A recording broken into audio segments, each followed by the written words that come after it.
Bapak Ibu di ruangan ini untuk mendukung saya dengan program guru penggerak yang sedang saya ikuti.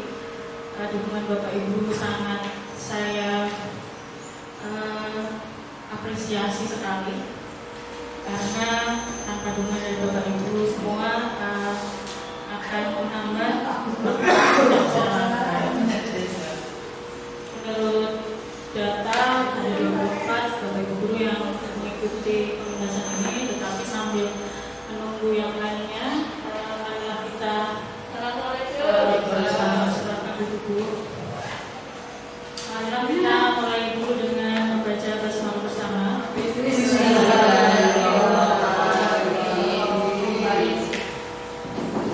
Saya tidak hafal siapa yang berada di ruang ini dan siapa yang berada di sini. Semoga nanti 24 Bapak Ibu guru bisa semua di sini. Baiklah, sebaiknya kita segera mulai saja nih. Soalnya ini durasinya juga oleh instruktur kami adalah 60 sampai 120 menit. Maka saya ambil yang 60 menit. Jadi kalau kita tidak mulai nanti semakin lebih dari jam kerja kita ribuan. Baiklah, pengantar dulu bahwa saya adalah salah satu calon guru penggerak di Kabupaten Kendal, angkatan kelima, dan sekarang sudah mulai masuk ke modul 2, di mana pendidikan ini sudah dimulai sejak bulan Mei dan sekarang sudah mulai ke modul 2. Nah, ini adalah modul 1.4, yaitu pengimbasan budaya positif, di mana materinya adalah budaya positif. Dan untuk memudahkan teman-teman Bapak Ibu tentang apa yang sebetulnya sedang saya lakukan. Nah, ini adalah salah satu kata mutiara dari filosofi Ki Hajar Dewantara. Apapun yang dilakukan oleh seseorang itu hendaknya dapat bermanfaat bagi dirinya sendiri, bermanfaat bagi bangsanya, dan bermanfaat bagi manusia-manusia di dunia pada umumnya. Nah, hebatnya sistem pendidikan nasional di Indonesia ini, di mana Bapak Menterinya adalah produk luar negeri, beliau justru mengangkat kembali filosofi ketimuran kita dengan mengangkat kembali Ki Hajar Dewantara dan ajarannya, yaitu ada 3 filosofi ajaran pamong dari Ki Hajar Dewantara, yaitu Karso Samitulodo. Ketika kita belajar di depan, kita menjadi contoh bagi orang-orang di sekitar kita, komunitas kita. Ketika kita di tengah, kita hendaknya menjadi orang-orang yang menjadi motivator, menjadi penyebar semangat. Itu adalah Madya Mahakarso. Sedangkan Tuturi Handayani maknanya adalah ketika kita ada di belakang, kita mampu memberdayakan orang-orang yang ada di sekitar kita. Belum selesai apapun yang dilakukan oleh seseorang itu hendaknya dapat bermanfaat bagi dirinya sendiri, bermanfaat bagi bangsanya, dan bermanfaat bagi manusia di dunia pada umumnya. Saya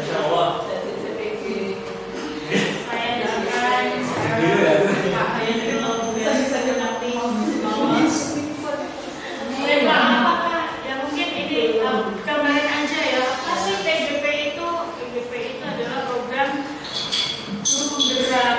Penggerak itu di situ ingin mendidik para guru menjadi pemimpin pembelajaran, pemimpin perubahan. Jadi di mana implementasi guru merdeka itu banyak sekali perubahan paradigma, yaitu paradigma sekarang ini nilai-nilai guru itu adalah utamanya berpihak pada murid.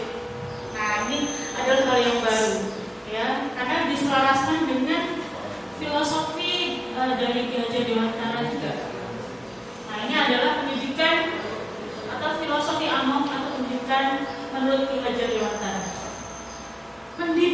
adalah menuntun segala kodrat yang ada pada anak-anak, kodrat alam maupun kodrat zamannya, agar mereka dapat mencapai keselamatan dan kebahagiaan yang setinggi-tingginya, baik sebagai manusia maupun sebagai anggota masyarakat.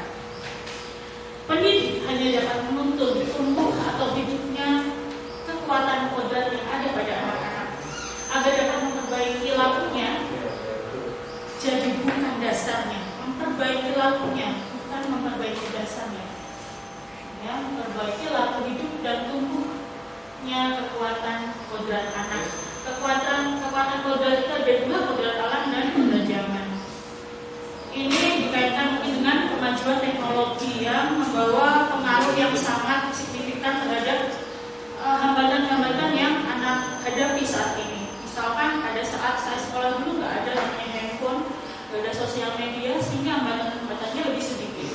Sedangkan anak-anak sekarang hambatannya sangat banyak karena mereka bisa saja menggunakan alat yang ada di tangan mereka itu secara tidak pas. Jadi harusnya life tool, alat untuk memandu kehidupannya sebagai sumber-sumber positif, sumber belajar, tetapi anak lebih memilih tertarik untuk menggunakannya untuk melihat hal-hal yang negatif. Tentu saja, karena hambatan yang dihadapi anak sekarang ini lebih besar, maka kita harus mengetahui itu, harus menyadari itu, dan harus menyesuaikan dengan bagaimana kita sebagai pendidik memperlakukan anak-anak kita. Gitu ya. Kodrat alam dan kodrat zaman menuntun, tidak mengubah dasar. Jadi ibarat tanaman, kalau kita menanam padi, ya kita perlakukan padi itu agar tumbuh dengan optimal, menghasilkan hasil yang terbaik. Jadi tidak diperlakukan seperti tanaman jagung atau tanaman yang lainnya, memberikan tempat hidupnya, mengkondisikan airnya, pupuknya, ya disesuaikan dengan tanaman padi. Jangan padi dikasih pupuk untuk tanaman jagung misalkan, mungkin tidak pas sehingga hasilnya tidak sesuai.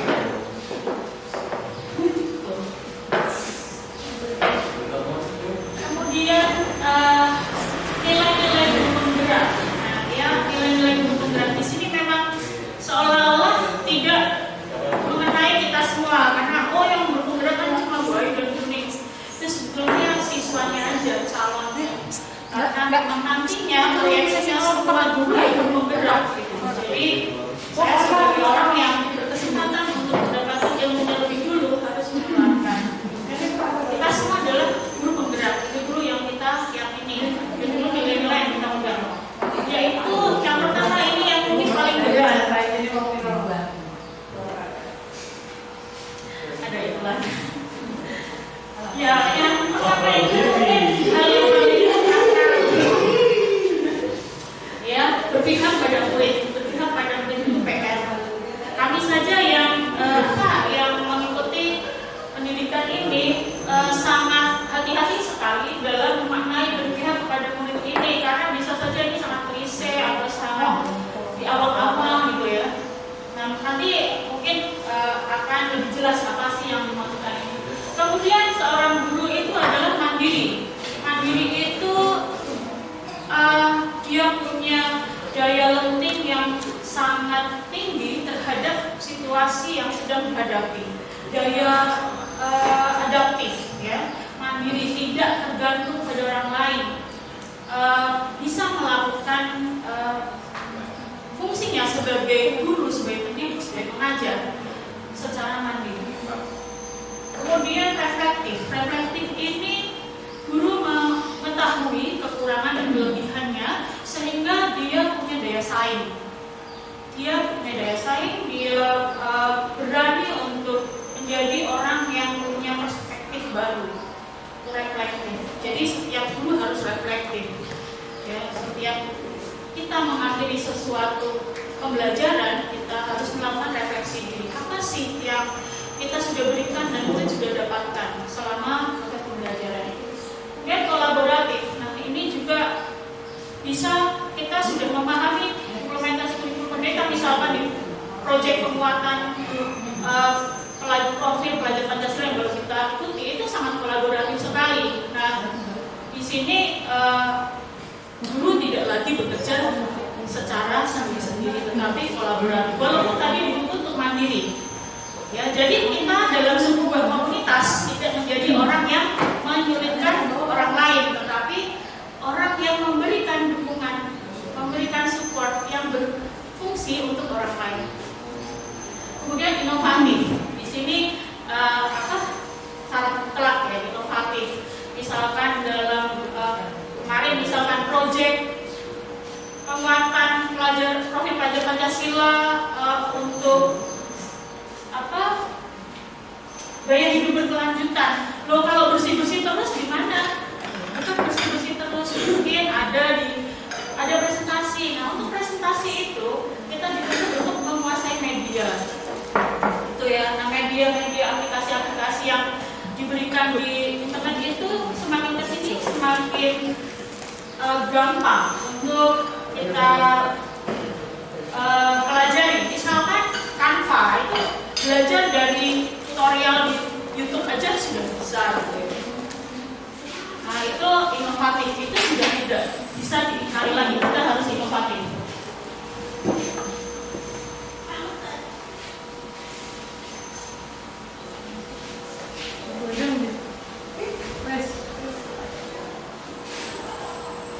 Kemudian selain nilai guru penggerak yang baru saja kita bahas, di sini ada peran guru penggerak. Peran guru penggerak. Sekali lagi, saya tekankan bahwa kita semua adalah guru penggerak. Nah, peran guru penggerak itu adalah menjadi pemimpin pembelajaran. Pemimpin pembelajaran adalah orang-orang yang di dalam menjalankan profesinya sehari-hari dia menjadi pemimpin. Jadi pemimpin ini tidak hanya kepala sekolah ya, tetapi setiap dari kita. Kemudian menjadi coach bagi guru lain. Mungkin misalkan saya Google Slide nggak bisa.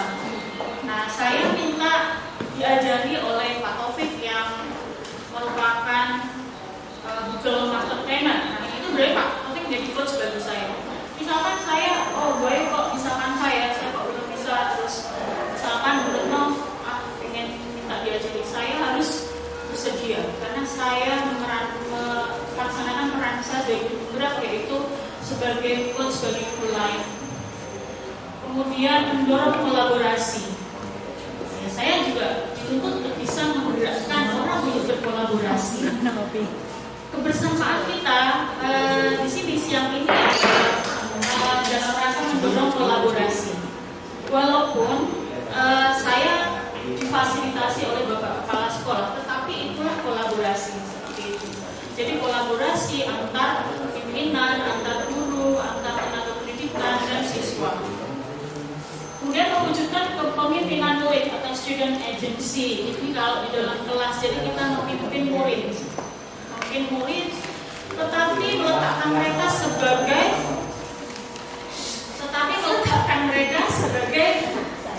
orang yang mengendali kelas, ya. Bukan sebagai fasilitator, tapi pada prinsipnya kita itu memimpin mereka, mengajari mereka untuk menjadi pemimpin bagi dirinya sendiri. Kemudian menggerakkan komunitas praktisi. Komunitas praktisi ini adalah komunitas yang ada di sekitar kita. Misalkan untuk proyek penguatan atau P5 proyek penguatan profil pelajar Pancasila, kita bekerja sama dengan alumni atau dunia usaha. Nah, itu kita menggerakkan komunitas praktisi di mana untuk mendukung kemampuan siswa dalam memahami sebuah nilai. Nilai di sini adalah utamanya profil pelajar Pancasila, berkolaborasi. Ini toh gotong royong. Ini toh bergotong royong itu misalkan bazar ya, ada bazar, ada yang terlibat dari instansi lain, alumni yang punya dunia usaha, kemudian dari pihak desa mungkin ingin mendirikan stand di sini. Itu adalah termasuk menggerakkan komunitas praktisi. Sejauh ini ada yang ingin ditanyakan atau saya lanjutkan dulu?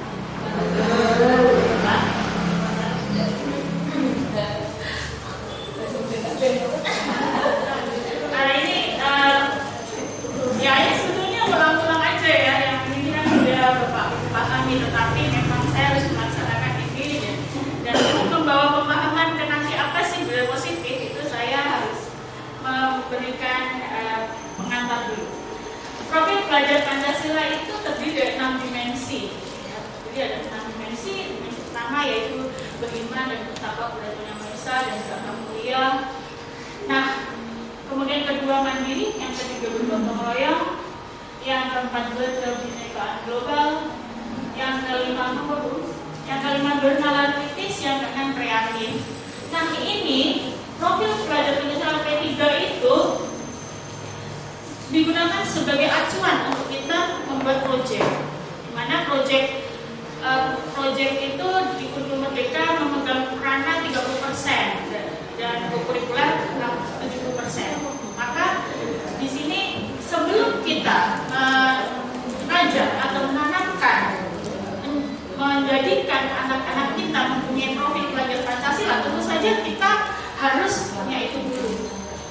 Gitu ya. Jadi bagaimana akan mengajak orang lain kalau kita nggak tahu, kita nggak menguasai, gitu kan? Kemudian berkebinekaan global, bernalar kritis dan kreatif. Seperti kalau diimplementasikan di P5 kemarin, satu tema misalkan kewirausahaan, itu dimensi apa sih yang nanti masuk? Oh, misalkan dimensi bergotong royong. Nah, bergotong royong itu di dalamnya ada elemen-elemen dan subelemen. Salah satunya misalkan berkolaborasi. Artinya berkolaborasi dan mempunyai ketergantungan yang positif kepada pihak lain, saling ketergantungan yang positif. Kalau kita bergotong royong pasti saling bergantung kan, nggak mungkin ketika kerja bakti kita angkut sendiri sampah dari sini ke TPA, pasti nggak seperti itu. Nah, itu di dalamnya ada elemen-elemennya yang cukup banyak. Misalkan beriman, bertakwa kepada Tuhan Yang Maha Esa dan beragama mulia, itu ada elemen berakhlak kepada manusia, berakhlak kepada alam, kepada lingkungan, berakhlak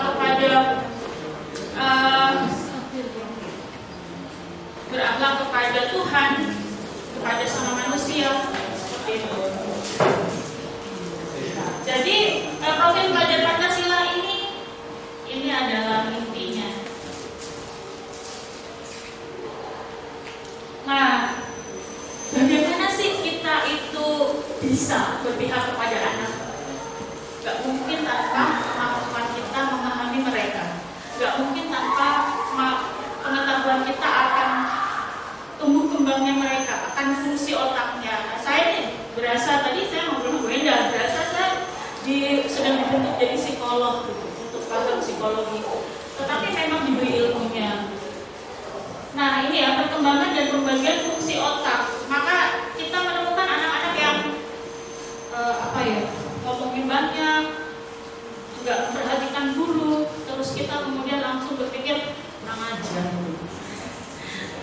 Oh iya ya, awas. Bukan seperti itu, tetapi kita diperkenalkan dengan perkembangan dan pembagian fungsi otak mereka kayak gitu loh. Jadi kalau anak kayak gini itu karena begini. Nah, lihat. Jadi sistem perkembangan dan pembagian fungsi otak itu ibarat tangan, itu seperti ini, Bapak Ibu.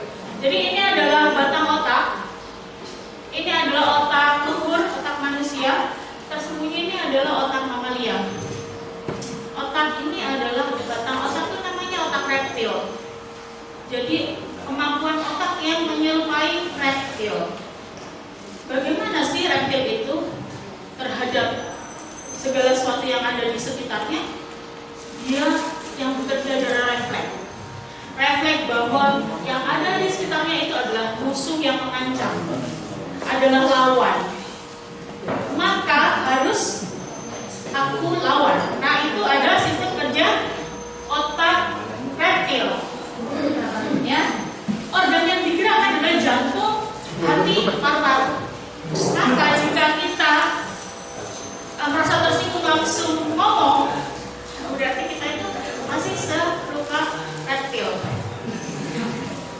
Oh ini ilmiah, siapa yang sebenarnya provokator nih?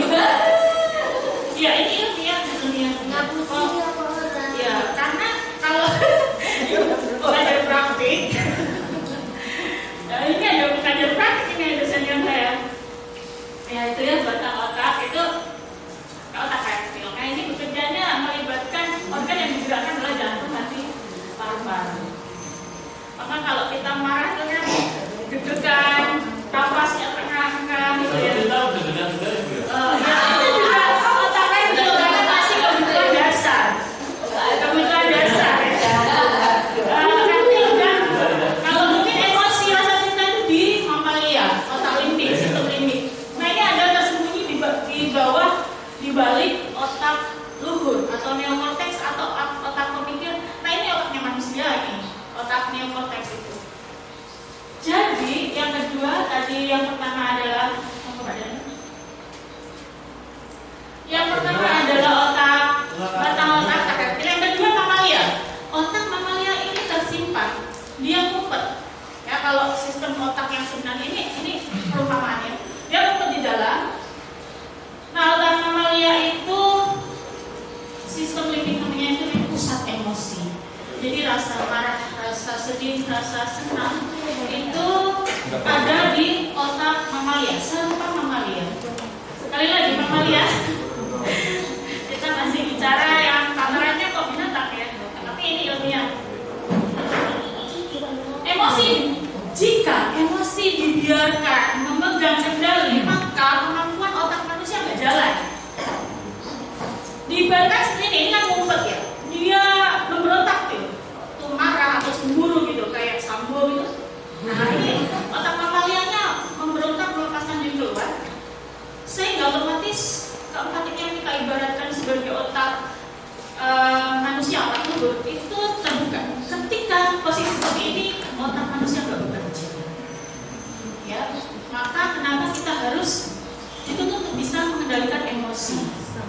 Nah ini adalah perkembangan fungsi otak. Bagaimana kita menghadapi siswa dan bagaimana kita mengendalikan diri kita harus mengenali ini dengan sangat baik.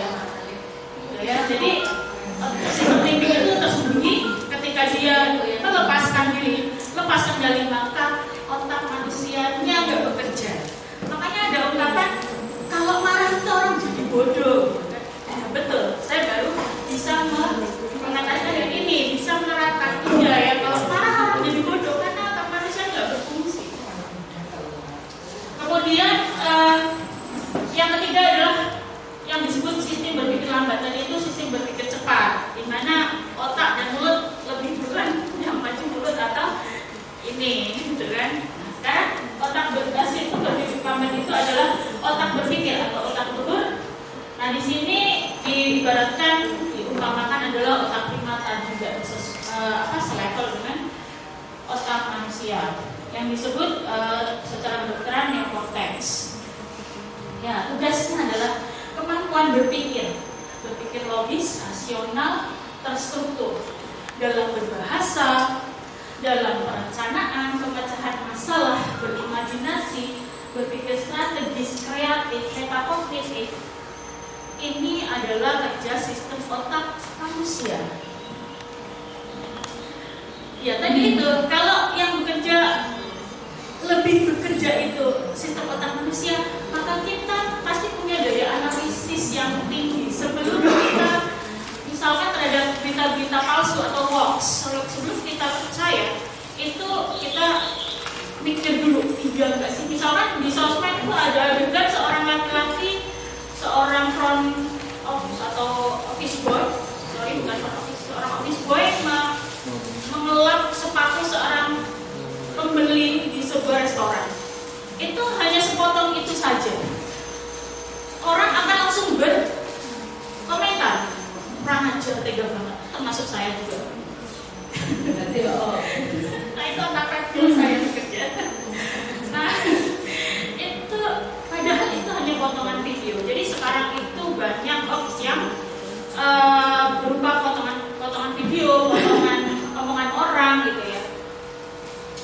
Nah kalau yang sedang bekerja adalah otak luhur kita, maka kita akan menganalisis dulu, tidak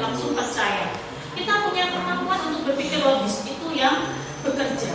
Nah, di sini disebut berpikir lambat karena tidak langsung dengar langsung sampaikan, tetapi diolah dulu. Nah, ini membutuhkan beberapa waktu. Kemudian bersifat elastis karena lentur. Orang yang menggunakan fungsi otak manusianya pasti orangnya akan lentur, fleksibel. Nah, di sini kebutuhan dasar anak atau kebutuhan dasar manusia pada umumnya, yaitu yang pertama kebutuhan bertahan hidup. Ya, kebutuhan bertahan hidup itu kebutuhan yang tercukupi itu makanannya, tempat tinggalnya, pakaiannya, rasa nyaman dan keselamatan dan kesehatan. Kemudian kebutuhan yang kedua adalah kebutuhan kasih sayang dan rasa diterima. Anak-anak itu punya banyak background yang berbeda. 36 orang satu kelas.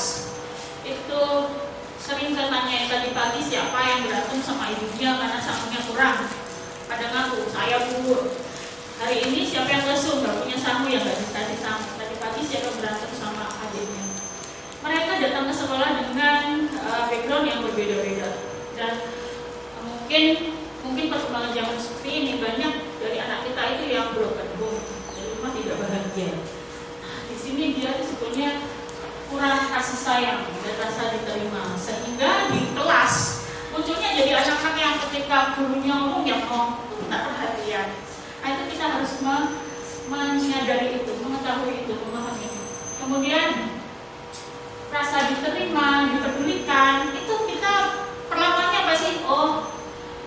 Mereka memberikan mereka perasaan rasa diterima, dipedulikan, dicintai, kemudian terhubung dengan orang di sekitarnya, gitu ya, dipenuhi melalui ketulusan.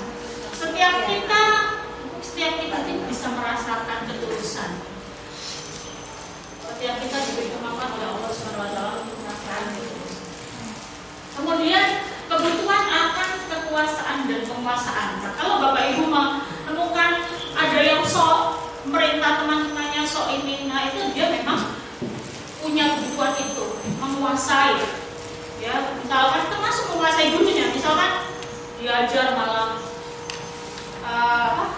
main handphone gitu, terang-terangan. Kalau sembunyi-sembunyi masih mungkin kebutuhannya bukan itu, bukan untuk menguasai. Tapi kalau sudah terang-terangan, ngepek terang-terangan, udah dibilang tidak ngobrol, masih ngobrol, berarti dia itu punya kebutuhan untuk menguasai. Kemudian kebutuhan akan kebebasan.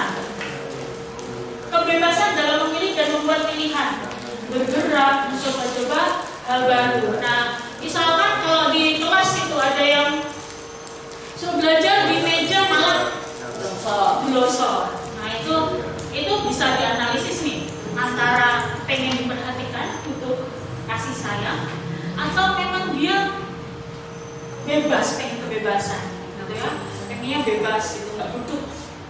Ini juga dikaitkan nanti dengan kebutuhan belajarnya, apakah kinestetis ataukah audio atau visual.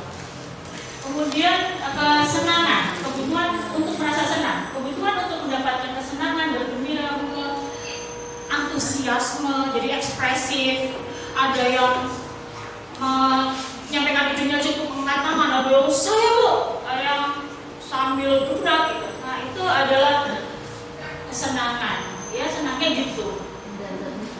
Ya, senangnya melawak. Jadi kadang kita udah serius malah dia melawak terus gitu. Nah, itu kita harus pahami agar kita bisa, tujuannya adalah memberikan perlakuan yang tepat. Jadi bukan prasangka ya. Jadi kadang-kadang kita terjebak pada prasangka, itu kurang ajar banget loh. Itu kesimpulan yang selalu kayaknya paling sering diambil gitu ya.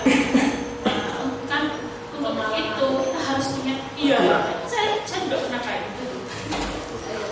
Jadi kan saya bisa menjelaskan dengan gambaran, saya pernah mengalami.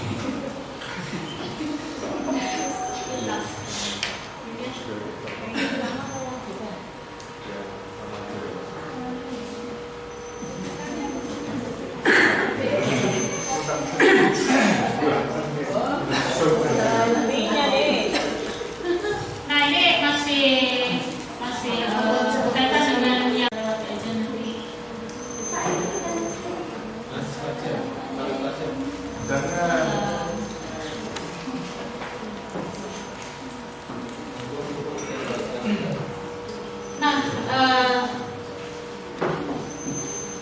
pada mulanya semua itu kemudian project finalnya adalah penyusunan visi. Ya, kita sekolah kita ini tipe anak-anaknya seperti apa, kebutuhan mereka itu yang seperti apa, kemudian kita menyusun visi itu yang seperti apa. Visi itu disusun dengan bahasa yang positif, kemudian mengidentifikasi nilai-nilai positif sendiri ya, mengidentifikasi kekuatan yang ada di sekolah ini, kemudian berfokus pada apa yang diinginkan terjadi atau ada lebih banyak, berfokus pada keseharian sekolah, mengungkapkan narasi-narasi baru, mengungkapkan yang spesifik. Nah, untuk penyusunan visi ini kita harus betul-betul mengenali kebutuhan apa siswa kita, karena tadi satu nilai guru itu yang paling penting adalah berpihak pada siswa. Maka segala sesuatu kebijakan yang kita ambil untuk sekolah ini, untuk sekolah kita itu adalah yang berpihak pada siswa. Jadi visinya nanti ya intinya itu nilai-nilai positif dan berpihak pada siswa. Nah, visi ini supaya mudah untuk dipahami, untuk diterapkan, itu nanti akan diturunkan menjadi prakarsa perubahan. Prakarsa perubahan itu di situ visi itu diuraikan begitu. Jadi nanti prakteknya di prakarsa perubahan, mengembangkan pelajaran yang meningkatkan kemampuan siswa dalam berkolaborasi misalkan. Ya, meningkatkan kemampuan siswa dalam berkolaborasi. Nah, kemampuan siswa dalam apa? Dalam menerapkan dimensi-dimensi profil belajar Pancasila. Ulang lagi ya. Jadi visi muaranya nanti finalnya ya diimplementasi profil belajar Pancasila itu.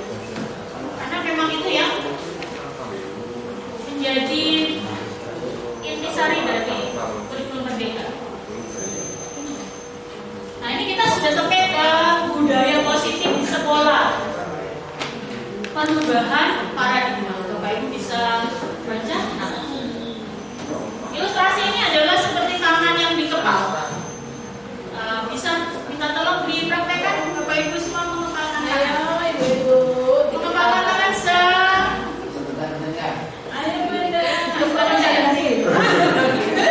sekuat-kuatnya. Siapa yang bisa membuka tangan ini? Saya sendiri. Orang lain bisa nggak? Bisa. Ada yang bisa, ada yang tidak. Ada yang bisa dan tidak. Yang bisa yang bagaimana? Puas. Itu yang mempunyai kekuatan yang lebih. Oh, memaksa ini. Ibu ini bicara Saya memaksa.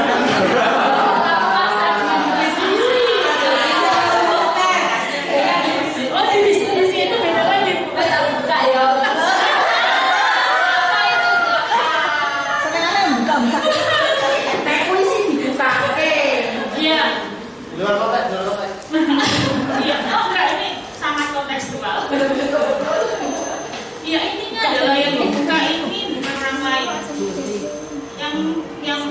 Yang mengontrol kita, yang mengontrol tindakan kita adalah diri kita sendiri. Even kita buka karena orang lain itu pasti karena kita nyaman. Kalau dipaksa nggak mau, ya kan?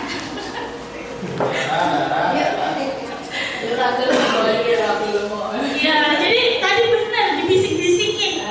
Besok tak kasih uang banyak juta. Ya, tapi kan yang memutuskan itu kita kan, mau buka atau enggak kan? Orang lain bisa mempengaruhi kita, tetapi yang memutuskan adalah diri kita sendiri. Nah itu ya, berbagai cara untuk meminta Anda memberikan benda tersebut di dalam perjalanan bisa membujuk, mengancam, menghardik, merayu, menyuap, apa saja agar dapat membuka kepala kaki ini barang kita terhadap murid kita. Ini murid kita nih, nggak suka sama pelajaran kita, walaupun kita hardik, walaupun kita hina, walaupun kita omongi yang enggak, dia hanya berpura-pura aja, ya. Otaknya tetap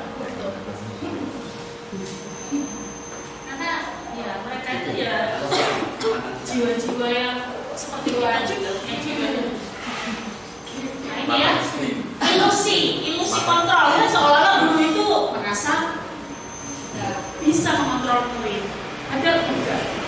Mereka tuh tadi hanya berpura-pura aja takut dicek nilai gitu. Ya, mereka berpura-pura baik, padahal dia tidak begitu saja mau membuka diri. Ilusi bahwa kritik dan membuat orang merasa bersalah dapat menguatkan karakter. Misalnya begini, kamu kalau enggak tenang, kamu kalau keluar gitu, nanti saya dimarahi sama Kak Isa. Nah, itu menimbulkan rasa bersalah. Seolah-olah anak-anak kemudian jadi baik, tapi nanti kumat lagi. Makanya kan, kok itu kemarin udah baik, kok sekarang ya itu karena ilusi. Kita itu terbuai, ya halu kalau mereka udah baik, padahal belum. Ilusi bahwa semua penguatan positif efektif akan bermanfaat. Bahkan penguatan positif yang kita anggap efektif pun kadang tidak bermanfaat, termasuk penghargaan. Penghargaan itu tidak efektif dan penghargaan itu juga bisa menjadikan hukuman. Bagaimana perasaan orang yang tidak diberi penghargaan? Ya kan? Misalkan, kamu pintar sekali kamu hari ini. Ini saya itu gurunya harus tahu. Nah, saya beri penghargaan. Astri yang biasanya pintar, sedang dia. Aku nggak jadi kagum sama kamu gitu kan? Ilusi bahwa orang dewasa memiliki hak untuk memaksa. Apakah kita pernah merasa itu? Manusia kan punya kemampuan untuk pengen menguasai orang. Iya. Nah itu kita itu berilusi bahwa anak-anak itu bisa kita paksa. Kita bisa memaksa, tapi mereka bisa menolak untuk dipaksa dengan tetap berakting penerimaan. Padahal hatinya tidak. Itu ilusi, makanya disebut ilusi. Kelihatannya iya, padahal tidak. Nah ini contoh budaya positif di sekolah, teori kontrol. Teori kontrol ya Pak Andi. Ini teori kontrol. Nah ini yang stimulus respon itu yang selama ini kita anggap, ya. Kita mencoba mengubah orang agar berpandangan sama dengan kita. Dalam mengajar itu kita sering terjebak pada situasi itu, mengajak orang, mengubah orang agar berpandangan sama dengan kita. Itu kalau pakai stimulus respon. Sedangkan yang harus kita pakai adalah teori kontrol. Kita berusaha memahami pandangan yang lain tentang dunia. Orang itu punya pandangan yang berbeda sama kita dan kita nggak bisa melarang. Perilaku buruk dilihat sebagai suatu kesalahan. Nah, kita baik di rumah maupun di sekolah sering berlaku seperti itu. Perilaku buruk berarti kesalahan. Ternyata ketika memakai teori kontrol, semua perilaku memiliki tujuan. Semua perilaku memiliki tujuan. Dia rame terus, dia rame terus, pasti punya tujuan. Maka kita sebagai guru harus tahu kebutuhan belajarnya dia. Orang lain bisa mengontrol saya, itu stimulus respon. Orang lain bisa mengontrol saya. Padahal kenyataannya hanya Anda yang bisa mengontrol diri Anda. Seperti fenomena tangan genggam. Bukan orang lain yang mengontrol Anda, bukan orang lain yang membuka tangan Anda, tapi otak Anda yang menyuruh membuka. Pemaksaan ada pada saat rujukan gagal. Layu angel kosa. Ya, pada teori kontrol, kolaborasi dan konsensus menciptakan pilihan yang baru. Nah, kolaborasi dan konsensus itu nanti yang akan diterapkan di kelas sebagai keyakinan kelas. Jadi nanti tata tertib peraturan itu akan digantikan dengan yang namanya keyakinan kelas. Apa bedanya sih peraturan dan keyakinan? Ada yang bisa memberikan tanggapan? Bedanya peraturan dan keyakinan? Benar? Atau Bu Enda? Apa kira-kira aja Bu? Perbedaan antara peraturan dan keyakinan. Jadi betul sama-sama Kalau keyakinan itu dari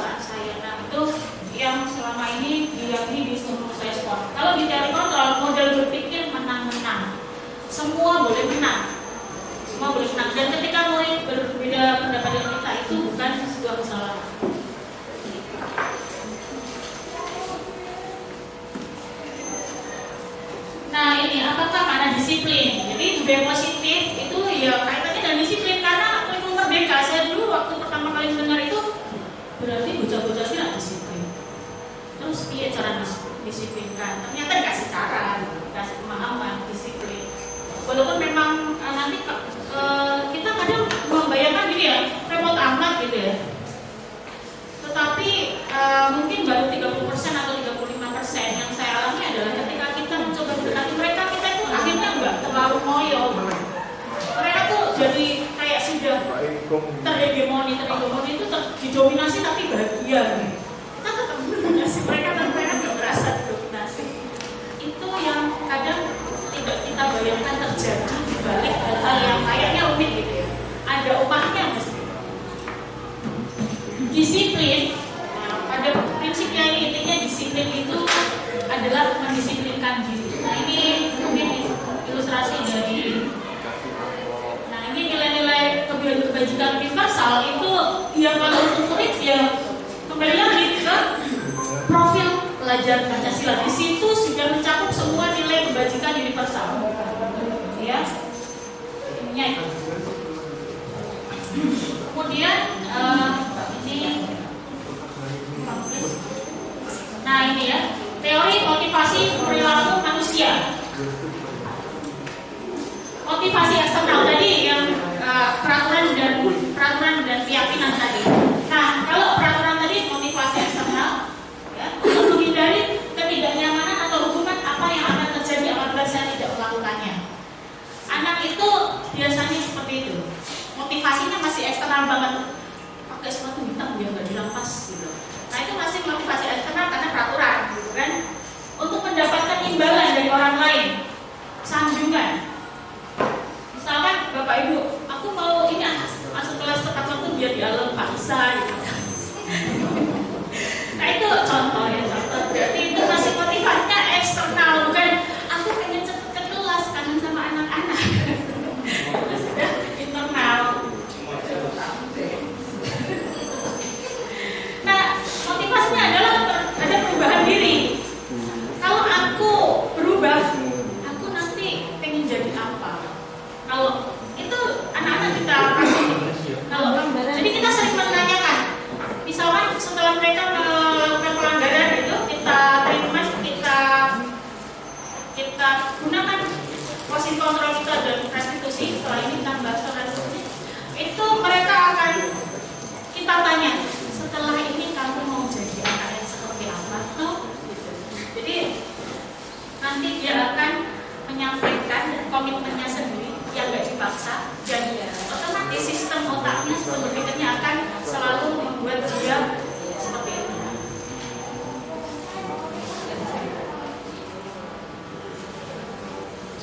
Nah ini budaya positif di sekolah. Merdeka menurut Ki Hajar Dewantara. Merdeka itu artinya tidak hanya terlepas dari pemerintah, akan tetapi juga campak buat pemerintah diri sendiri. Apakah ini masih sesuatu yang di awam-awam? Gimana Pak Haji? Komennya? Mantap. Ya, merdeka tidak hanya terlepas dari pemerintah. Jangan sampai di pemerintah itu datangnya dari orang, tapi dari dalam diri sendiri. Nah, berarti intinya memberdayakan diri sendiri terus ya dari tadi. Budaya positif. Budaya positif. Berarti harus positif kok. Iya. Nah ini adalah cara membangkitkan kedisiplinan, yaitu restitusi. Restitusi itu bukan hukuman, bukan konsekuensi, dan bukan satu hal yang tidak disukai yang datang dari luar siswa, tapi kita membangkitkan apa yang ada dari dalam dirinya. Restitusi adalah proses menciptakan kondisi. Ini terlalu teoritis, langsung ke gambarnya aja.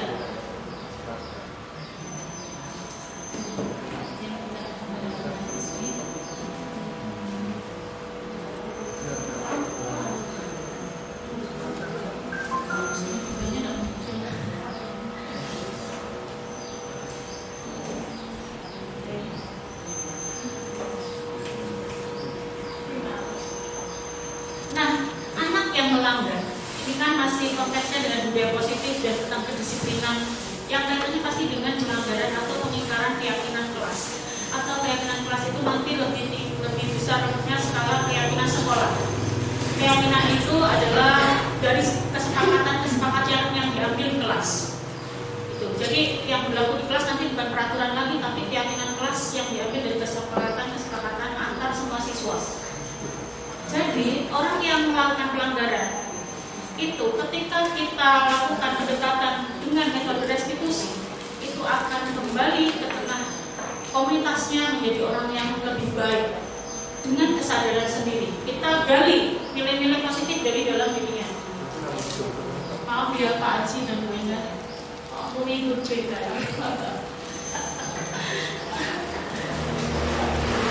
Nah, ciri-ciri restitusi bisa mohon ini perhatiannya. Bukan untuk menebus kesalahan, namun untuk belajar dari kesalahan. Ya, nah, diperkenalkan yang kesalahannya apa. Terus kamu mau memperbaikinya bagaimana? Menurut kamu yang seperti itu bagaimana sih, baik atau buruk? Terus baiknya tuh kayak apa sih? Setelah ini kamu mau jadi anak yang seperti apa? Itu intinya seperti itu. Memperbaiki hubungan, tawaran bukan paksaan.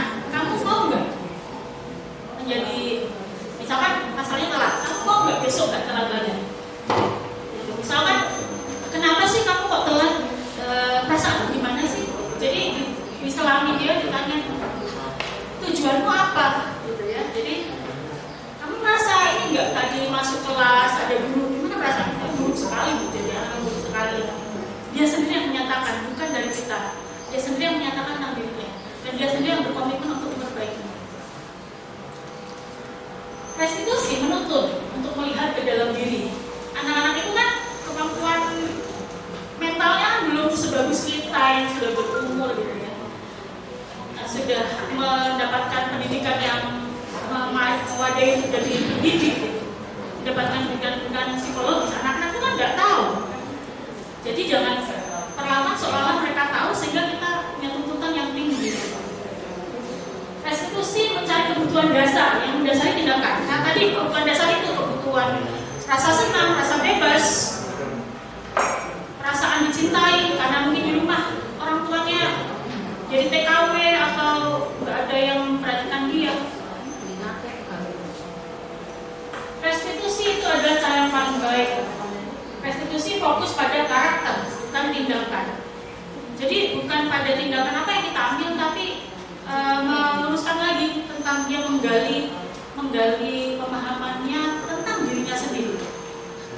Nah itu kita perlu tuntun itu. Nah fungsi kita sebagai orang dewasa ya tuntun anak-anak itu yang masih belum lengkap perkembangan jiwanya. Restitusi fokus pada solusi. Misalkan berarti kalau seperti ini kamu besok mau telat lagi nggak? Kalau telat lagi terus bagaimana? Solusinya gimana menurut kamu? Menurut gue gimana? Misalkan kamu buat surat pernyataan gimana? Oh gitu. Oh kalau yang pernah terjadi itu anak usul sendiri. Saya buat surat pernyataan itu. Terus surat pernyataan itu sekuat apa sih? Gimana kalau ditandatangani orang tuamu? Itu adalah usaha ya, upaya, tapi lebih baik daripada misalkan membuat mereka tidak menyadari kesalahannya dan kemudian mencari jalan keluarnya. Restitusi mengembalikan murid yang berbuat salah pada kelompoknya sebagai murid dengan versi yang lebih baik. Jadi ketika dipanggil dan dia kembali ke kelas, itu udah beda, bukan orang yang sama yang berpura-pura beda.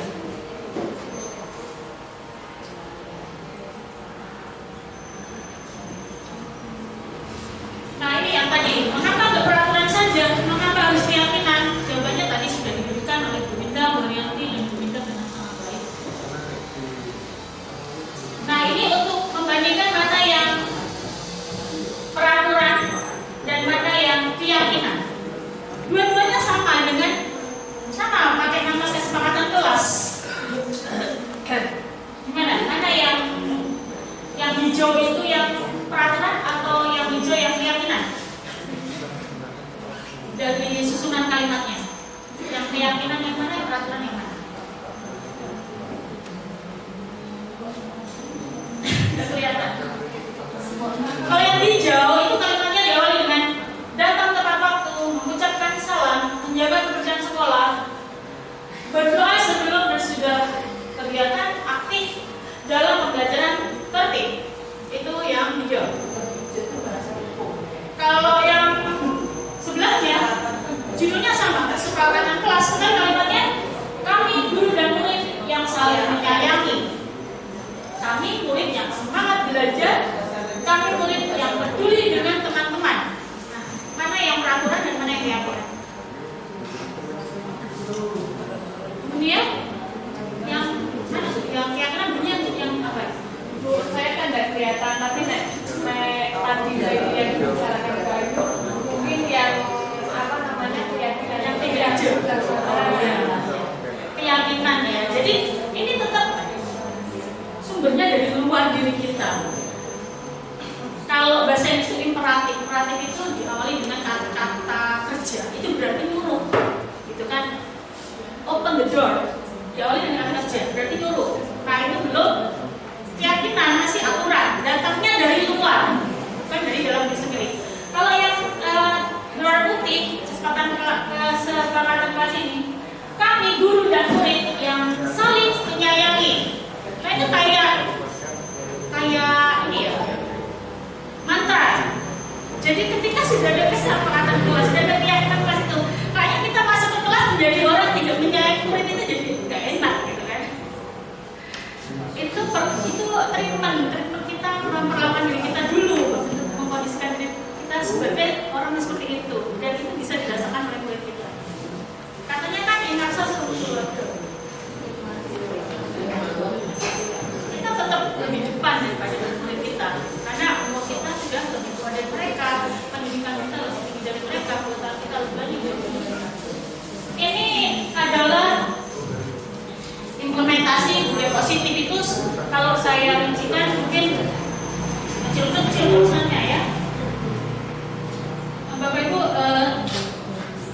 mau saya ingatkan kembali tadi kan kita mulai sudah jam 13:05 ya, jadi mohon maaf lebih waktu kerja Bapak Ibu supaya genap 60 menit ya. Dari 14:05. Sebentar lagi jadwal. Oke. Nah, untuk pendalaman keyakinan kelas ini adalah prinsipnya adalah apa yang terlihat, apa yang terdengar, dan apa yang perilaku kita. Yang terlihat adalah misalkan berempati terhadap perasaan orang lain. Yang terdengar adalah ketika kita berempati, kita ngomongnya gimana? Ya misalkan, kamu nggak bisa ya? Tolong ini dibantu. Kamu nggak paham gimana? Saya bantu. Pasti yang akan terdengar seperti itu. Dari guru ke muridnya maupun dari murid lain ke murid tertentu. Terus kemudian perilakunya ya, masa orang mau ngasih bantuan sambil ngomong kan gak mungkin ya. Pasti yang muncul adalah wajah-wajah yang bersahabat, wajah-wajah yang kurang senyum gitu kan. Intinya itu. Kemudian ya, saya lewati saja karena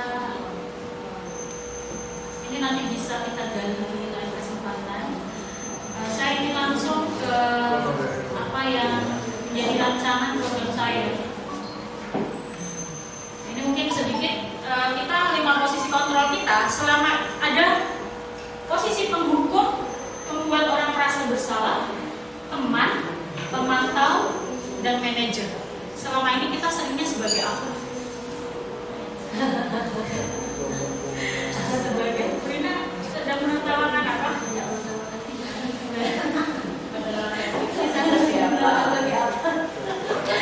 Ya, penghukum apakah kita orang yang selalu punya niat untuk menghukum? Apa kita membuat orang merasa bersalah? Jomono sampai aku kalau wis kesel aku mulang kowe orang terus gitu. Kayaknya positif ya, tapi buat orang merasa bersalah. Kemudian sebagai teman,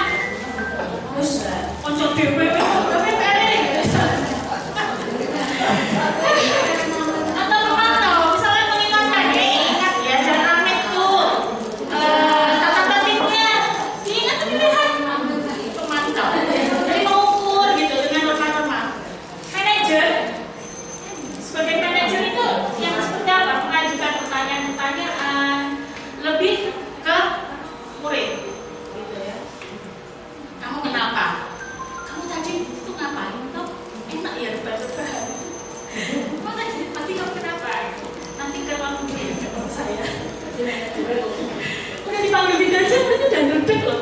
Nggak usah tambahkan musik apa aja. Jadi tidak menjadi masalah jika kita pernah menjadi penghukum atau membuat orang bersalah. Nah itu masuknya ke identitas gagal karena kontrolnya dari luar diri, bukan dari dalam diri. Identitas suksesnya adalah yang paling rendah adalah sebagai teman, ya. Kemudian sebagai pemantau, itu masih positif. Yang paling positif adalah manajer, dan kita diharapkan bisa menjadi manajer.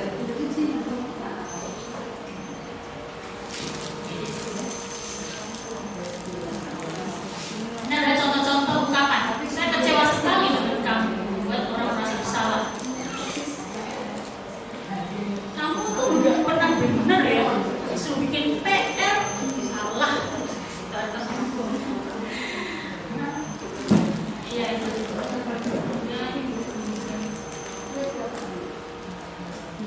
Ini sudah diskusi, nanti kita mungkin bisa pelajari di kesempatan berikutnya. Ini tentang bagaimana kalau kita menemukan siswa yang melanggar dan kita selesaikan masalahnya.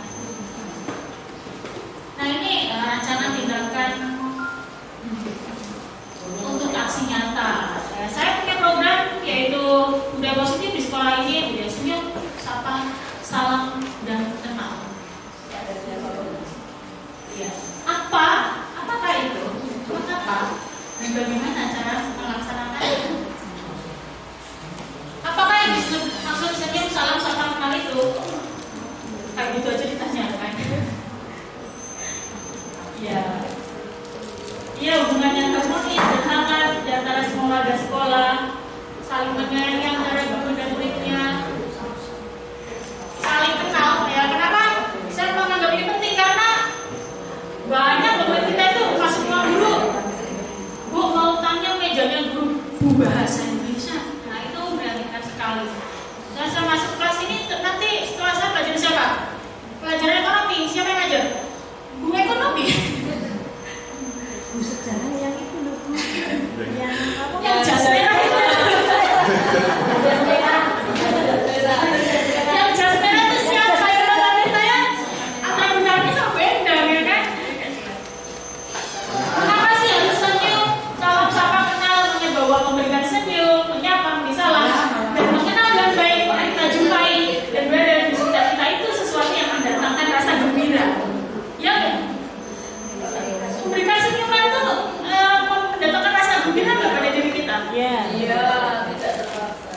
Ya. Kalau tidak dijawab, kalau tidak dibalas, kita nggak senyum, tidak dibalas itu perasaan gimana? Tetap gembira atau jadi jutek? Gembira. Sebaliknya ketika kita berpapasan dengan orang, diberi senyuman, disapa, dikenali, ayo gitu. Rasanya lumer sudah kan? Woi sayang.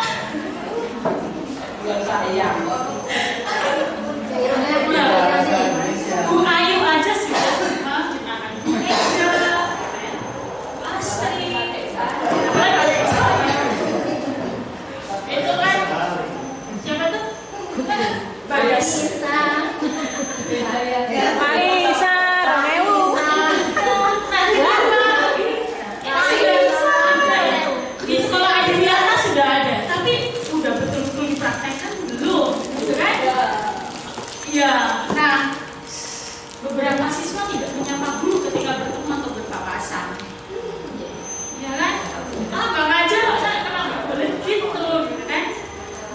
Kemudian beberapa siswa tidak mengetahui nama beberapa mata pelajaran yang mengambil kelasnya. Itu pada perlu untuk menyegarkan kembali budaya positif ini. Kadang kita itu hal yang ringan itu membuat kita alam tak baik, gitu kan? Padahal efeknya terhadap kerekatan hubungan, kemesraan, keharmonisan antar unsur di sekolah ini jadi beda.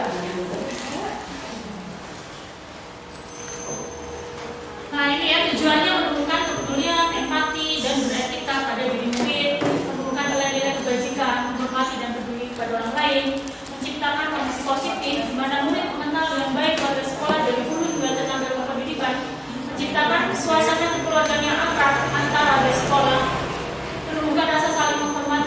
saling menyayangi.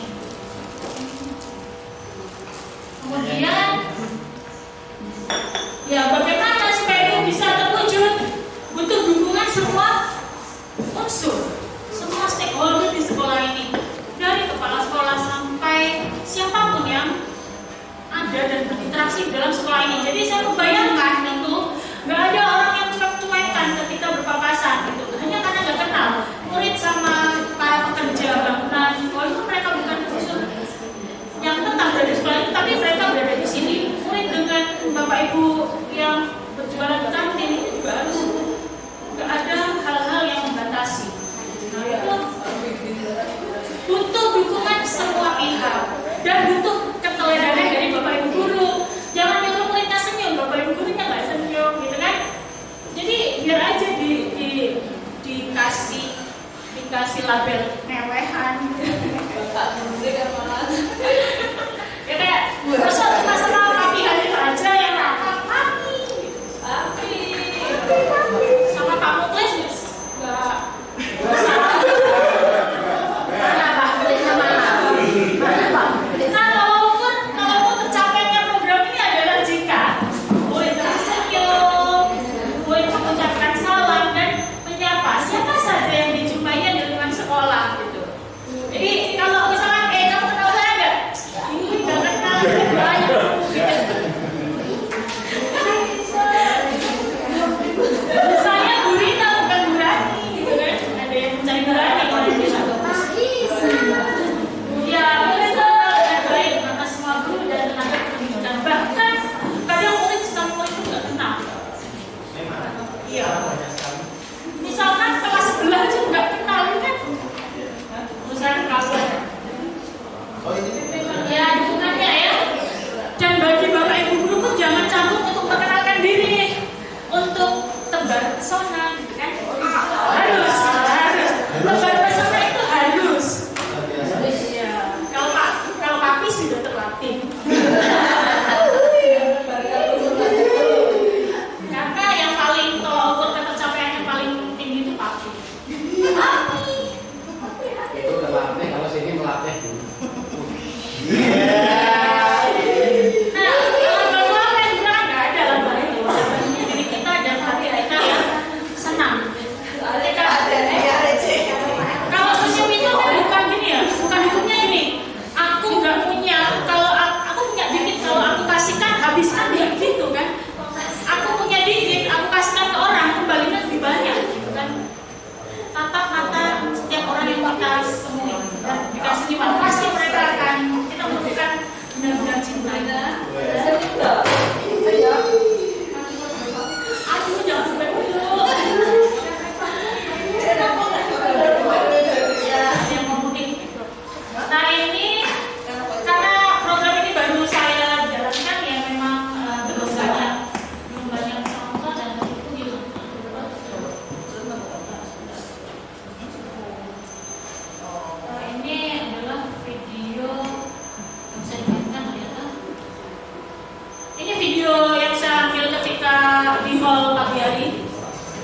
harus menyampaikan apa yang sudah saya lakukan, maka ini adalah apa yang saya lakukan dalam menyusun kesepakatan kelas. Saya mengajak siswa untuk membuat keyakinan kelas. Keyakinan kelas adalah nilai-nilai positif yang disepakati akan diterapkan di kelas. Keyakinan kelas dibuat dengan tujuan untuk mencapai kebaikan bersama yang datang dari masing-masing siswa atas apa yang mereka harapkan terjadi di kelas. Keyakinan kelas menggunakan bahasa positif. Keyakinan kelas dibuat untuk disepakati. Jika terjadi pengingkaran akan keyakinan kelas, maka siswa mengetahui setiap konsekuensinya. Jadi tadi kalimatnya bukan. Nah ini karena masih mentah ya, dia menuliskan di papan tulis tidak boleh rame. Handphone harus dimatikan. Ketika guru sedang menerangkan, tidak boleh mengganggu. Itu semua mereka memerintahkan. Mereka secara tidak sadar memerintahkan. Nah kemudian tahap berikutnya adalah mengoreksi bersama. Oh ini gimana kalau kalimatnya gini? Kan kamu itu kayak gini ya, nyuruh teman tapi belum tentu nyuruh dirimu sendiri. Nah sekarang kalimatnya diubah. Kita perlu untuk menjaga ketenangan kelas. Kita perlu untuk menghormati orang lain. Nah itu adalah nilai-nilai kebajikan universal yang tadi saya lewati. Dan nanti kalau untuk penjelasan yang lebih lanjut bisa kesempatan yang lain. Ya. Menyusun kesepakatan kelas, pelaksanaannya bagaimana? Tadi teorinya ya, pelaksananya siswa membubuhkan satu keyakinan kelas yang ia yakini dan ia harapkan akan diterapkan dalam kegiatan sehari-hari. Guru mengarahkan untuk menyusunnya dengan menggunakan bahasa positif. Misalkan kalimat yang awalnya jangan rame, tidak boleh mengotori kelas, diganti dengan siswa perlu menjaga kondisi kelas agar selalu kondusif. Kondusif itu berarti ya tidak rame, tidak berantem, tidak mendengarkan musik lewat handphone, Tidak barengan. Nah, siswa perlu menjaga kebersihan. Tapi asli materi nilai keterangan. Kalau Itu terkadang kan memang antar kelas itu kebutuhannya masing-masing, Iya. sehingga kita memang harus fokus pada kelas masing-masing. iya, kebutuhan anak per anak ya. Nanti itu akan dikembangkan lagi kepada pembelajaran diferensiasi. Nah itu lebih lanjut. Nah ini respon siswa. Nah, karena saya harus menyampaikan juga memberi imbas kepada Bapak Ibu tentang bagaimana respon siswa. Siswa sangat antusias membubuhkan gagasan yang papan tulis karena pendapat mereka diakui itu mereka ternyata untuk pengakuan semua anak-anak kita. Mungkin mereka tidak diakui ya. Tidak boleh negatif thinking ya. Siswa sangat antusias berdiskusi tentang kalimat positif yang digunakan. Bikin kalimat positif ternyata tidak sederhana. Siswa melakukan tindakan sebagai konsekuensi atas pelanggaran yang dia lakukan. Misalnya ketika masuk kelas terlambat, meninggalkan pelajaran tanpa izin. Nah ini ada konsekuensinya. Saya melihat kebiasaan sampai ke terima kasih. Baik Bapak Ibu Guru, apakah ada umpan balik secara lisan? Mohon maaf saya membutuhkan umpan balik dari Bapak Ibu semua melalui Google Form yang nanti akan saya share. Ya, mohon maaf mengganggu kesibukannya. Apakah ada yang ingin ditanyakan? Tanggapan, Pak Andi? Ya ada. Baiklah, terima kasih atas bersedianya berkenannya Bapak Ibu mengikuti sesi ini pembahasannya sampai selesai. Mungkin cara penyampaian saya membosankan, mohon maaf. Bapak Ibu harus terpaksa tinggal di sini tadi karena saya. Jadi saya halu nih. Kepala tengahnya sudah dibuka, padahal pura-pura aja ya. Baiklah, kepura-puraan adalah satu langkah menuju kesejatian. Terima kasih Bapak Ibu Guru. Saya mohon maaf jika ada kesalahan. Kita di sini belajar bersama. Saya tidak menggurui Bapak Ibu semua karena memang kita belajar bersama. Saya juga masih belajar. Terima kasih. Wassalamualaikum.